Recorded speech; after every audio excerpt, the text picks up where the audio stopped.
Even more projects are coming out based on the TTY to OLED project. I recently came across MiSTer TTY to RPi. This one can actually replicate marquees from arcade games. It runs on a Raspberry Pi and can display JPEGs, PNGs, and almost any video file from an SD card or network. This project works with a MiSTer FPGA and the MAME emulator and connects over HDMI or a DSi display.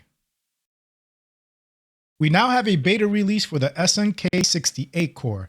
This is a core for games based on the Ikari Warriors 3 hardware. Games supported are POW Prisoners of War, Ikari Warriors 3 The Rescue, Street Smart, and Search and Rescue.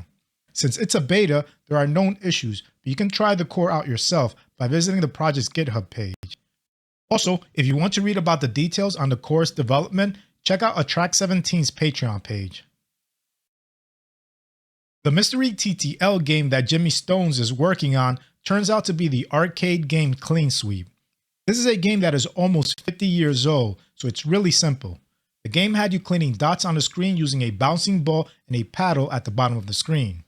All the schematics for the game have been converted to HDL, and the developer is already getting video output, but needs to sift through some typos to get it into a running state.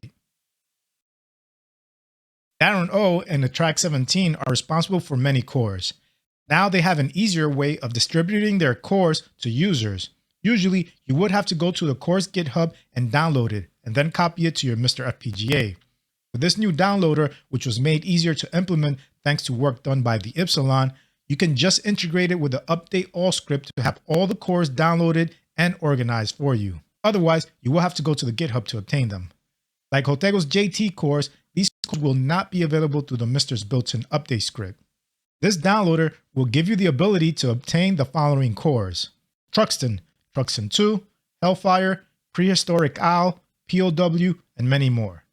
It seems if you already have the update all script installed, this downloader will automatically be enabled because I had to do nothing on my end to enable it. Checkmate has shown some more pictures of their displays that allow you to integrate a MiSTer into them. They show how the MiSTer looks installed in one of the boards that slots in the back of the display. The back also shows different analog connections. This is pretty cool if you want a consolidated MiSTer setup inside of a monitor. The display will come in 17 and 19-inch versions. They are not available for purchase yet, but if you want more info, then you can head over to their website or check out their YouTube video going over the features of the displays. Core developer Javier posted a link to a web page that can be helpful for FPGA developers. Since memory for the FPGA is scarce, knowing how to implement a controller to access external memory is important. So if you're interested in core development or you enjoy reading really techie info, check out the link. Raf_friend on Twitter has announced an alternate version of the JAMMA HIMITSU board. This one is called the Saru version.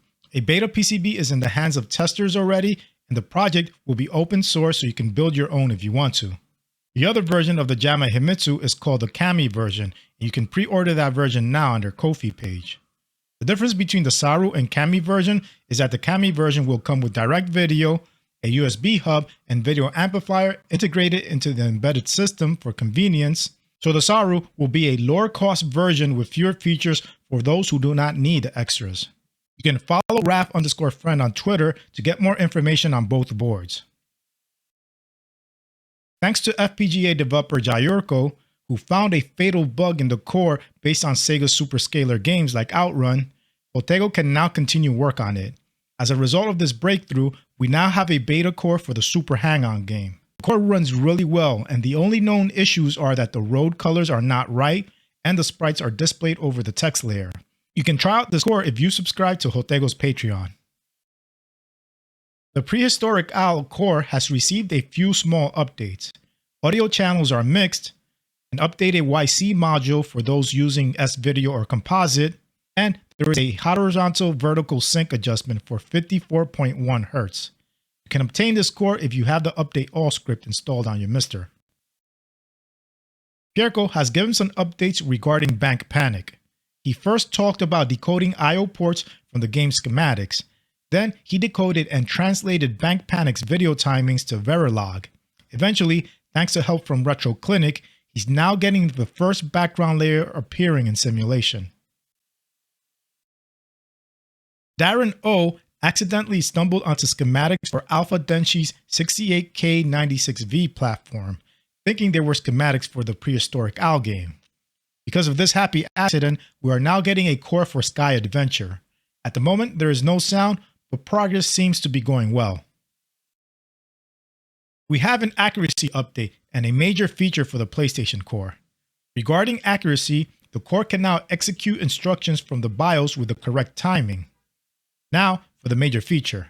Robert, the developer of the core, added texture filtering to the core a while back and was able to clean up the blockiness of textures a bit. However, he decided to improve this feature by adding true bilinear filtering to the core. This is the same filtering that the Nintendo 64 uses.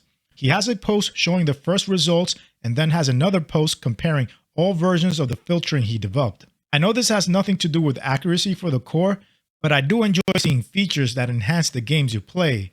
The great thing is that it's optional, so you can always play the games as they were originally made. Finally, Robert also published an article on Patreon about the last big missing CPU feature for the core. This feature is the ability to load data in the background while already executing the next instructions. Check out his Patreon page to read the article. And other miscellaneous MiSTer fixes and updates are: for the Atari 800 core, Start, Select, Option, and Reset buttons were added to the joystick. The framework was updated for Atari 800 and 5200 cores. For the EG2000 core, joystick support was added. For the NES core, a black screen bug for level 4-4 in the Japanese version of Super Mario Bros. Was fixed by Paul B&L, and the framework was updated. For the Sega 32X core, there were CPU fixes. Remember that the 32X CPU is the same one used in the Saturn, so these fixes might also help out the Saturn core. And the framework was updated. That's it for other updates. Please also try to support Swords, the maintainer of the MiSTer project, and other MiSTer developers and contributors on support platforms such as Patreon and Ko-fi. Your hard work allows us to enjoy this amazing project. And now for the Analog Pocket news. Open FPGA version 1.1 Beta 4 is now available. This release gives developers control of the entire loading process via the Chip32 virtual machine. Debugging has been enhanced, now giving developers a logging tool. Submenus have been organized better. Interlaced video support was added. Analog stick support for the dock was added, and there's been other features and fixes. For the Super NES core, version 0.30 has been released. Notable features added to this core are light gun support for both Superscore and Justifier, and a 4x3 video option was added. There were also other fixes made to the core. The NES core reached version 0.1.0 and is available for download. Features added to this core are support for 4 players via the dock, save support, most mappers have been implemented, expansion audio support was added, video settings, and more, and also save state support is coming soon. Otego has also shown off some teaser images of cores he's working on for the Analog Pocket. He shows off Ghosts and Goblins, Track and Field, YR Kung Fu, and Shaolin's Road. So that's it for this episode. I provided links to all my sources in the description. Make sure you also check out RetroRGB.com to see my MiSTer News videos in blog form and to get more retro-related content. And if possible, support them on Patreon too. Anyway, I hope you enjoyed this video. If you did, please give it a like. And if you want to see more content like this, hit the subscribe button and its bell icon so you can get notified of future videos. Thanks for watching, and I'll speak to you next time.